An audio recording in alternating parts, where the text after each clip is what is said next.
அனைவருக்கும் இனிய வணக்கம். இயேசுவை காண்போம் இறையாட்சி வழியாக மீண்டும் உங்களை ஒரு முறை சந்திப்பதில் நான் மற்றற்ற மகிழ்ச்சி அடைகின்றேன். கடவுள் நம் ஒவ்வொருவரையும் ஆசீர்வதிப்பாராக. நமக்கு அவரின் மகிழ்ச்சி, இரக்கம், ஆனந்தம் எல்லாவற்றையும் நிறைவாக கொடுத்து நம்மை அமைதியில் வழிநடத்துவாராக. இயற்கையும் ஆரோக்கியமும் என்ற தலைப்பில் நாம் சிந்தித்துக் கொண்டிருக்கின்றோம். இன்றைய 10வது பதிவில் நாம் திருத்தந்தை பிரான்சிஸ் அவர்கள் எழுதிய திருமடல், அதாவது லவ்தாத்தோ சி என்கிற திருமடலை பற்றிய விளக்கத்தை நாம் இனிவரும் பதிவுகளில் காண்போம். என்றால் திருத்தந்தை எழுதிய இந்த திருமடல் இயற்கையும் இயற்கையை சார்ந்த வளங்களை பற்றியும் மிக சிறப்பாக பேசுகிறது.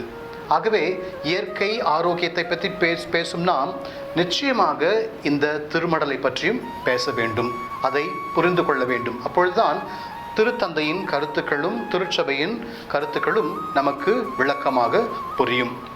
ஆகவே வரவிருக்கும் பதிவுகளில் நாம் இந்த லவ்தாத்தோ சி என்கிற திருத்தந்தையின் திருமடலை நாம் விவாதிப்போம், தியானிப்போம், சிந்திப்போம். லவ்தாத்தோ சி என்பது லத்தீன் மொழியில்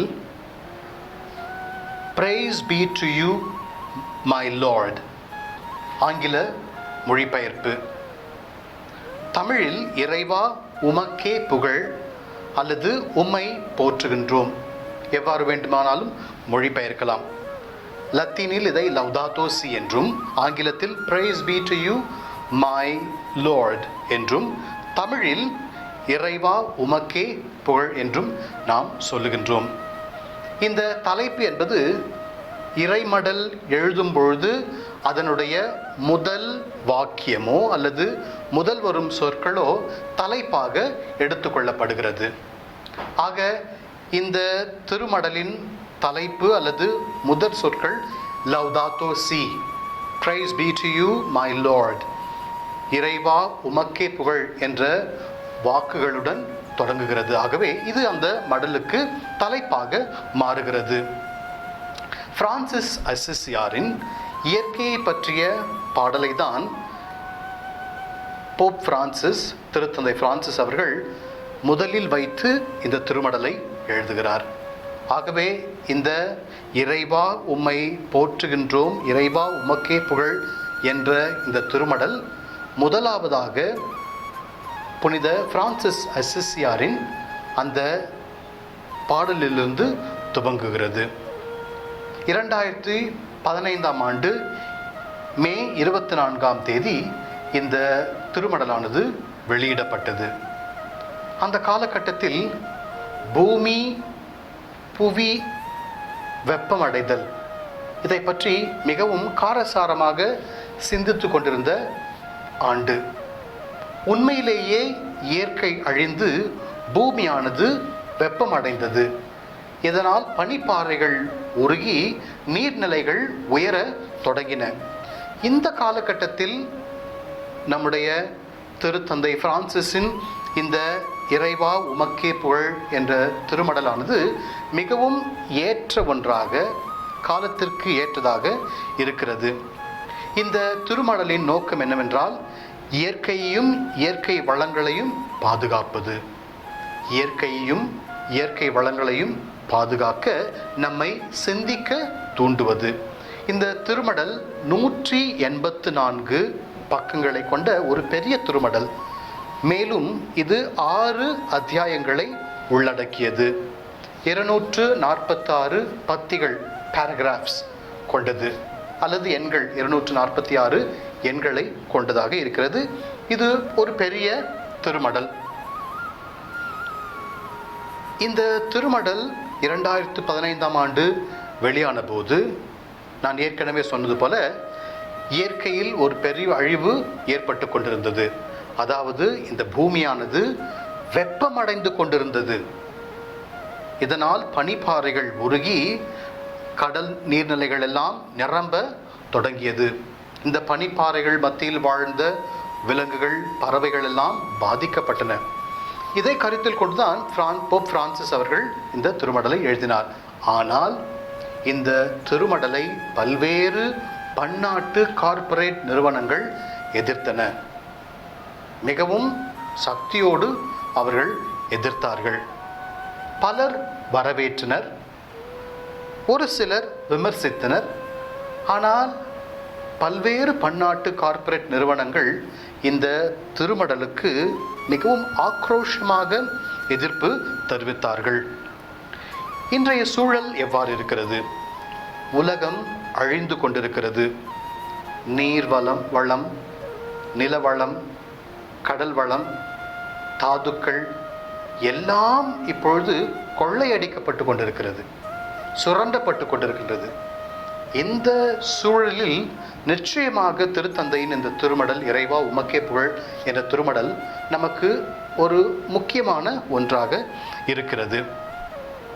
சாதாரணமாக திருமடல் என்று சொல்லும்பொழுது திருத்தந்தை ஆயர்களுக்கோ அல்லது கத்தோலிக்க கிறிஸ்தவர்களுக்கோ எழுதுவார்.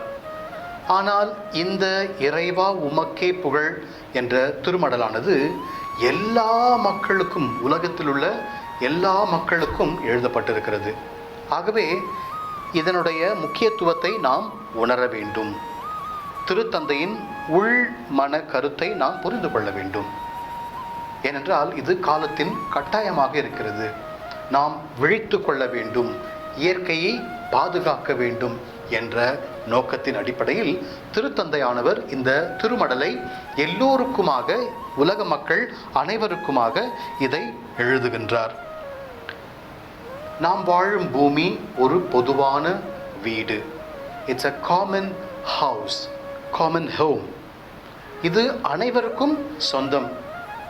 இந்த படைப்பில் மனிதன் ஒரு சிறிய அங்கம், ஒரு பகுதி. ஆனால் இன்று மனிதனின் சுயநலத்தால் அவன் எல்லா வளங்களையும் சுயநலத்திற்காக அழித்து கொண்டிருக்கின்றான். அவன் ஈடேற வேண்டும், வாழ்க்கையில் முன்னேற வேண்டும், பணம் சம்பாதிக்க வேண்டும் என்ற சுயநலத்தால் இந்த இயற்கையை நாளுக்கு நாள் கொள்ளையடித்து அழித்து கொண்டிருக்கின்றான். இதைதான் திருத்தந்தை பிரான்சிஸ் அவர்கள் மிகவும் விளக்கமாக இந்த திருமடலில் குறிப்பிடுகின்றார். மேலும் நான் இந்த உலகில் வாழும்பொழுது இந்த உலகை பயன்படுத்துகின்றேன். இந்த உலகில் உள்ள எல்லா இயற்கை வளங்களையும் எனதாக்கிக் கொள்கின்றேன். என்னுடைய இறப்பிற்கு பிறகு என் சந்ததியினர், என் மக்கள் வருவார்கள். அவர்களுக்கு உரிய இடமாக இதை விட்டு செல்கின்றேனா? அதுதான் நாம் அனைவரும் இந்த திருமடலை வாசிக்கும் பொழுது கேட்க வேண்டிய முக்கியமான கேள்வியாக இருக்கிறது. எதிர்கால சந்ததியினருக்கு, எனக்கு பின் வருபவர்களுக்கு இந்த நிலத்தை, இந்த பூமியை, இந்த இயற்கை வளங்களை நான் உரியதாக்குகின்றேனா? அவர்கள் வாழும் நிலைக்கு விட்டு செல்கின்றேனா என்பதை நாம் யோசித்து பார்க்க வேண்டும் என்பதை திருத்தந்தை பிரான்சிஸ் அவர்கள் மிகவும் விளக்கமாக, தெளிவாக இந்த திருமடலில் குறிப்பிடுகின்றார். இன்றைய சூழ்நிலைக்கு ஏற்ற ஒரு மடல் இந்த திருமடல். ஆக இந்த இயற்கையை நான் எவ்வாறு பார்க்கின்றேன்? இயற்கையை பயன்படுத்த எனக்கு எல்லா உரிமையும் அதிகாரமும் உண்டு. ஆனால் அதை சுரண்டி கொள்ளையடிக்கவோ அல்லது என் சுயநலத்திற்காக அழிக்கவோ எனக்கு உரிமை இல்லை. இதை நாம் ஒவ்வொருவரும் புரிந்து கொள்ள வேண்டும். இதுதான் திருச்சபையின் நிலைப்பாடாகவும் இருக்கிறது, திருத்தந்தையின் கருத்தாகவும் இருக்கிறது. ஆக கிறிஸ்தவர்களாகிய நாம் மிக முக்கியமாக இதை மனதில் கொள்ள வேண்டும். இயற்கை மனிதனுக்கு கொடுக்கப்பட்ட ஒரு வரம். இந்த வரத்தை நாம் பெற்று பயன்படுத்த வேண்டும். அதிலிருந்து பயனை அடைந்த பிறகு அதை பாதுகாக்க வேண்டும். ஏனென்றால் எனக்கு பின் வரும் சந்ததியினர் இந்த இயற்கையை அனுபவிக்க வேண்டும், அவர்களும் பயன்படுத்த வேண்டும். இந்த திருமடல் 6 அத்தியாயங்களை கொண்டுள்ளது. இன்று நாம் மிக முக்கியமாக முதல் அத்தியாயத்தை மட்டும் பார்ப்போம். வரவிருக்கும் நாட்களில் நாம் 2, 3, 4, 5, 6 என மற்ற அத்தியாயங்களை பார்ப்போம். முதல் அத்தியாயம் என்னவென்றால், இந்த பொது வீட்டில் என்ன நடக்கிறது? What happens to the common home? என்ன நடந்துட்டு இருக்குது இந்த வீட்டில், இந்த உலகில் என்ன நடந்து கொண்டிருக்கிறது என்று திருத்தந்தை அவர்கள் மிகவும் ஆழமான ஒரு கேள்வியை வைக்கின்றார். இந்த முதல் அத்தியாயத்தில் எண் 17 முதல் எண் 61 வரை திருத்தந்தை அவர்கள் இந்த உலகிற்கு நிகழ்த்தப்பட்டு கொண்டிருக்கும் எல்லா அநீதிகளையும், இயற்கைக்கு எதிரான எல்லா சதிகளையும் மிக தெள்ளத் தெளிவாக காட்டுகின்றார். எண் 17 முதல் எண் 61 பத்திகள் வரை.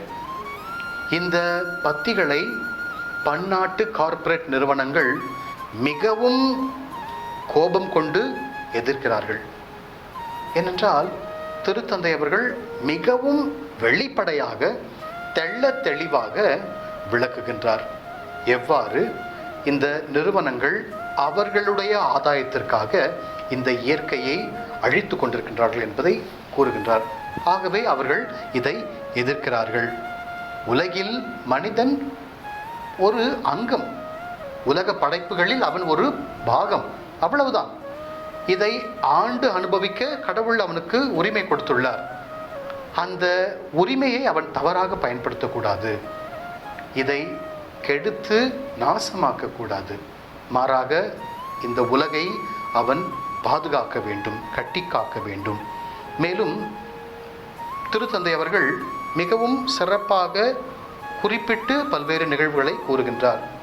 அதில் மிக முக்கியமாக அவர் குறிப்பிடுவது இந்த உலகத்தின் நுரையீரல், லங்ஸ் எனப்படும் இந்த அமேசான் காட்டு பகுதிகள், அமேசான் காட்டு பகுதிகள் மற்றும் காங்கோ படுகைகள், இவை இரண்டும் மாசுபட்டிருக்கிறது.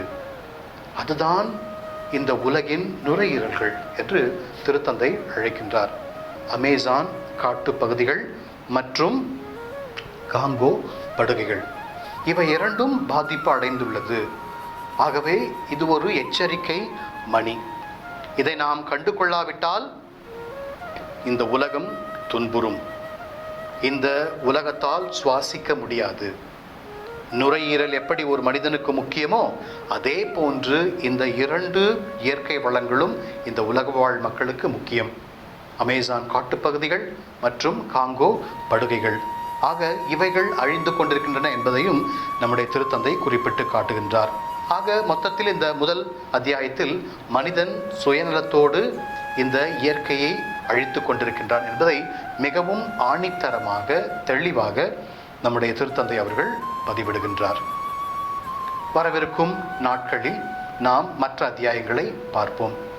இன்றைய ஆரோக்கிய குறிப்பு என்னவென்றால், நம் உடலில் ஏற்படும் நோய்கள் பொதுவாக நாம் உண்ணும் உணவிலிருந்து வருகிறது. நாம் உண்ணும் உணவு கலப்படம் செய்யப்பட்டிருக்கிறது. உண்ணும் உணவு என்று சொல்லும் பொழுது நாம் வாங்கும் காய்கறிகள் மற்றும் பதார்த்தங்கள் இவைகளெல்லாம் கலப்படம் இருக்கிறது. ஒன்றும் இல்லை, நாம் அனைவரும் நம்முடைய அடுப்படிக்கு செல்வோம். சமையல் அறைக்கு சென்று பார்த்தால் அங்கு எல்லா பாத்திரங்களும் ஏறக்குறைய 85 முதல் 90% பாத்திரங்கள் எல்லாம் பிளாஸ்டிக்கில் தான் இருக்கும். நீங்கள் சென்று பார்க்கலாம். நம்முடைய அடுப்பங்கரையில், சமையல் அறையில் எல்லா பாத்திரங்களும் பிளாஸ்டிக்கில் தான் இருக்கும். அந்த மிளகு, மிளகாய், உப்பு எல்லாம் பிளாஸ்டிக் பாத்திரங்களாக தான் இருக்கும். அது நல்லது அல்ல, நாம் மாற்ற வேண்டும். எந்த ஒரு பொருள் பிளாஸ்டிக் பாத்திரத்தில் இடப்பட்டிருக்கிறதோ அது நல்லதல்ல. என்றால் அதன் தன்மையை இந்த பிளாஸ்டிக் மாற்றிவிடும். ஆகவே நாம் முதலாவதாக செய்ய வேண்டியது நம்முடைய அடுப்பறையில் உள்ள, இந்த சமையல் அறையில் உள்ள எல்லா பிளாஸ்டிக் பொருட்களையும் நாம் தவிர்க்க வேண்டும். அதற்கு மாறாக எவர் சில்வர் பாத்திரங்களை பயன்படுத்த வேண்டும். பீங்கான் அல்லது கண்ணாடி பாத்திரங்களை பயன்படுத்த வேண்டும். இதன் மூலம் இந்த பொருட்களின் உண்மைத்தன்மை எப்பொழுதும் இருக்கும். அது கெடாது. கெட்டு போகும் அல்லது நாசமாகும் என்று சொல்லும் பொழுது அதை பார்க்கும் பொழுது அப்படியே இருக்கும். ஆனால் அதனுடைய உண்மைத்தன்மையானது மாறிவிடும். ஆகவே நம்முடைய சமையல் அறைகளில் நாம் போய் ஆய்வு செய்வோம். எல்லா பொருட்களும் நாம் பயன்படுத்தும் எல்லா மசாலா மற்றும் எல்லாவும் எந்த பாத்திரங்களில் இருக்கிறது? பிளாஸ்டிக் பாத்திரங்களா அல்லது சில்வர் பாத்திரங்களா அல்லது மண் பாண்டங்களிலா, பீங்கான் பாத்திரங்களிலா அல்லது கண்ணாடி பாத்திரங்களிலா? நாம் பிளாஸ்டிக் பாத்திரங்களை எல்லாவற்றையும் நாம் தவிர்ப்போம். இதன் மூலம் நம்முடைய உணவுப் பொருட்கள் கெடாமலும் அதன் தரம் குறையாமலும் இருக்கும். நோயற்ற வாழ்வே குறைவற்ற செல்வம். கடவுள் நம் ஒவ்வொருவரையும் பார்த்து ஆசிர்வதிப்பாராக. நன்றி, வணக்கம். Hi everyone, I'm indeed glad to meet you again through this Looking unto Jesus, the Lord reigns. I'm sure the Lord's protection and blessings are upon you, and the Lord is with you, guiding you and protecting you from all dangers, especially this pandemic, COVID-19. And stay safe and stay at home so that we, protect ourselves from this COVID-19. Today, we shall discuss and reflect about one of the greatest important encyclicals of Pope Francis, that is Laudato Si. It's a Latin word, Laudato Si, which means praise be to you, my Lord. Praise be to you, my Lord. These are the starting words of the prayer of St. Francis of Assisi. Pope Francis has great devotion to this particular Saint Francis of Assisi. And so he begins this encyclical with the prayer of Saint Francis of Assisi. Thus, any title of the encyclical is taken, usually they take the first words of the encyclical as the title. So let's get into this encyclical, trying to understand the mentality of the Holy Father and the opinion and the stand that he takes, for the church in the present scenario. This encyclical was published in 2015, to be very exact, on May 24th. Almost 5 years are over. It is centered around ecology, nature, because we are discussing about nature and health. And so this particular encyclical will help us to understand the standpoint of the church, and in a very special way the idea of Pope Francis. This encyclical has 184 pages. It's quite long. It's a long encyclical with 6 chapters and 246 numbers or paragraphs. So this encyclical has 184 pages, 6 chapters, 246 paragraphs. Many welcomed this encyclical when it was released in 2015. Some, criticized, and most of the corporate companies, private companies, opposed very strongly this encyclical, because Pope Francis was very clear when he wrote this encyclical about the dangers, havocs the private companies, the corporate companies that are doing to this Mother Earth, to the nature. He was bold enough to speak and to underline these facts. And so they all criticized and very vehemently they opposed. In today's context, as we all know, and I have been repeatedly saying, our natural resources are being stolen away, are being exploited, destroyed. You and I have the responsibility to protect the nature and to keep it safe for the future generation. Human person certainly is a crown of creation. It does not mean that he can dominate the whole earth and use it for his own benefits. No. He has to experience and use it for his own good or her own good. But at the same time, he or she should remember that the future generation also should, enjoy this nature. The human race will not end in me. No, after me, after my life, there is also another generation coming behind me. And so I need to prepare and keep this earth intact for the future generation. Usually, the Holy Father writes the encyclical to the bishops or to the Catholic faithfuls. But this particular encyclical was written for the whole of the universe. That is to say, to all people of the world, to everyone, irrespective of caste, creed, color, religion. No, this is to everyone, because it is the need of the hour. All have to wake up. All have to understand the responsibility that is on our shoulder. So that's the reason why the Pope writes to all the people this encyclical. And he considers this world as a common home. It's common to all. No one can possess this world, but rather it is common to all. And after living here, we should keep the world intact for the future generation. And thus, this particular encyclical is very, very relevant. As I said before, there are 6 chapters in this encyclical. The first chapter speaks about what happens to the common home. Pope Francis raises a question.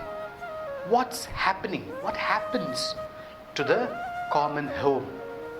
Which means the world, the earth. What's happening? The numbers from 17 to 61 speak very clearly about the atrocities of the private corporate companies. No? They really exploit this nature. They destroy the water resources.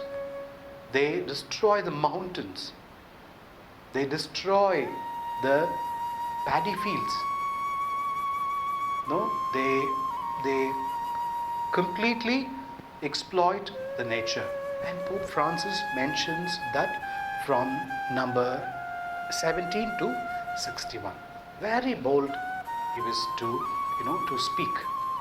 I think we should appreciate our Pope for his boldness. And in this first chapter, Pope says that man is the owner of the universe, of the world. No. He has the right to experience and to enjoy this earth, not to possess it, not to completely occupy and to enjoy the ownership. No. Pope opposes that view, because I am not going to live in this earth permanently.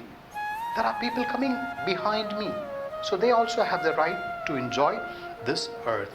And so we should remember that we are not the superpower of this world. Certainly, according to the book of Genesis, human person is the crown of creation. But we should remember, we have the responsibility to use this earth and to protect this earth.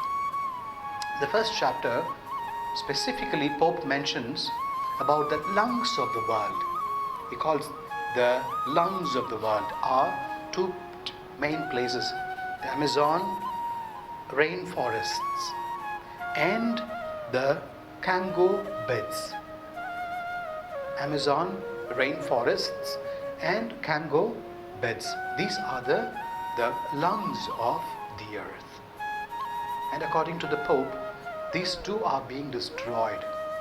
If these are destroyed, the world cannot breathe, cannot get oxygen, and it will get suffocated and die. And so it's a kind of awareness that Pope is making, that you and I have to become aware. If these two are spoiled and destroyed, and we cannot breathe, we cannot get proper and good air to live. So this is the summary of the first chapter, what happens to the common home. And in the coming weeks, we shall see the second, third, fourth and fifth chapters.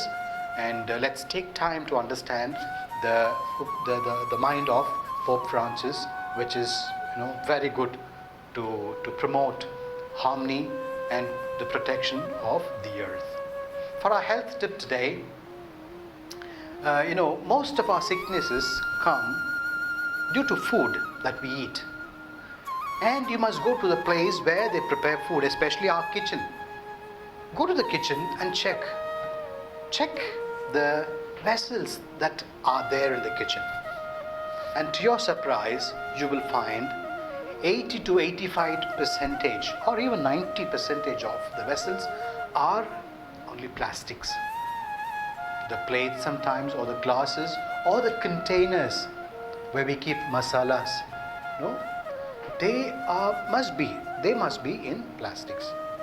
Please avoid using plastic containers in your kitchen and change them today onwards. Don't regret for spending money.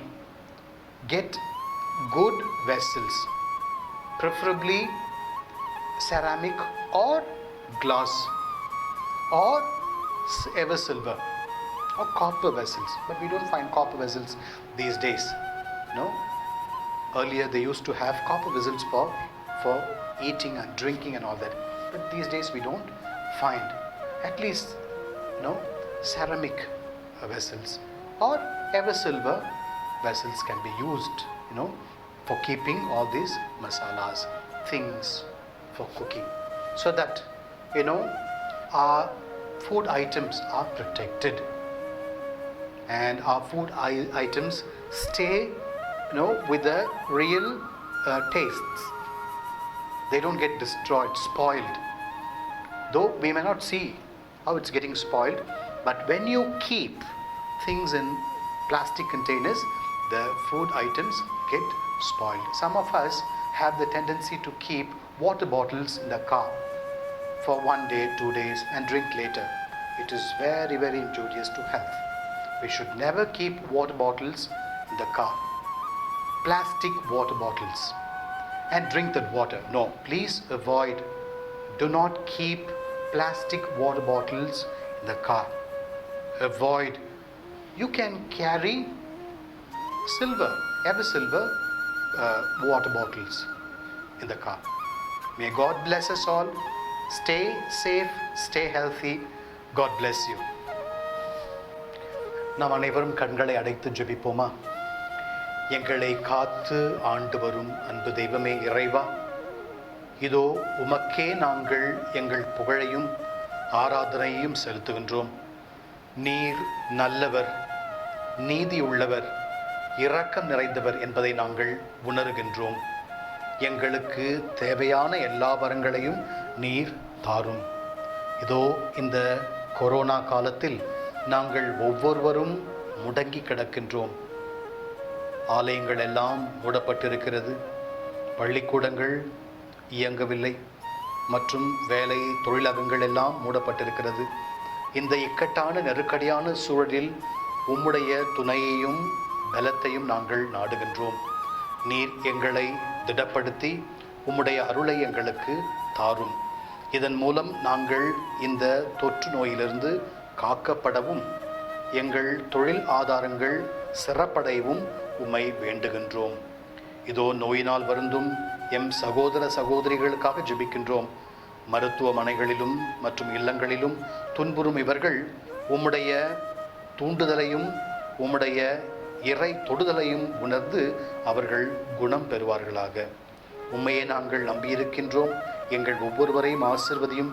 நீர் கொடுத்த இந்த மாபெரும் இயற்கையை நாங்கள் பயன்படுத்தி அதன் மூலம் நாங்கள் பயனடைந்து வருங்கால சந்ததியினருக்கு இதை பத்திரமாக விட்டு செல்ல எங்களுக்கு அருள் தாரும். அன்னை மரியே, அருள் நிறைந்த தாயே, உம்மிடம் ஜெபிக்கின்றோம். எங்கள் குடும்பங்களை எல்லாம் ஆசிர்வதியும், எங்கள் தொழில்களை ஆசிர்வதியும், நாங்கள் செய்யும் பணிகளை எல்லாம் ஆசிர்வதியும்.